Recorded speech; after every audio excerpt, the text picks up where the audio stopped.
It feels like I am part of a collaborative team that not that I am empowered, also feel like I can bring change into the community.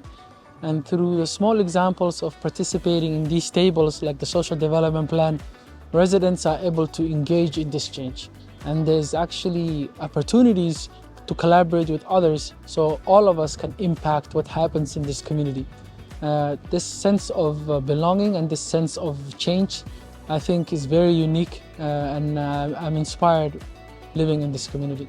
You know, as a developer, I think often we think about our specialty as physical infrastructure, and I think that we've been able to achieve that in terms of building buildings that are of high quality and that are really providing folks the spaces they need to live. I think what has been really exciting is to see how we can collaborate with the community, with the social housing provider, Toronto Community Housing, and with other private sector and philanthropic donors around the city to invest also in cultural infrastructure and social infrastructure and economic infrastructure. And thinking about going beyond the bricks and mortar to make sure that when we talk about quality of life, we're not just talking about the four walls of people's homes.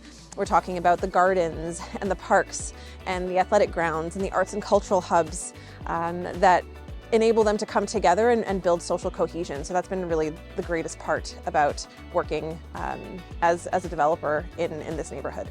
And being a mom in a community where I'm new, it definitely brings lots of challenges. And looking at the perspective, from this perspective of quality of life, there are many questions around that. But my main focus as a mom, it's education. Make sure that my kids have access to education, have access to the quality of the education, education itself. Because access to education go to school, but they go to school, are they really benefiting from that? Is it beneficial for them?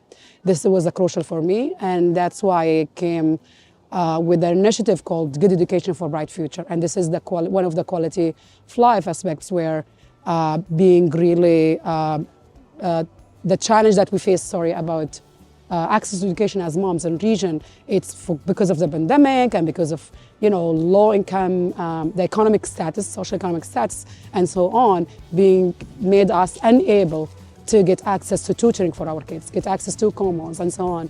So creating this space for my kids and many others, my neighbors' kids, gave me really solid knowledge and foundation to start and advocate for other things.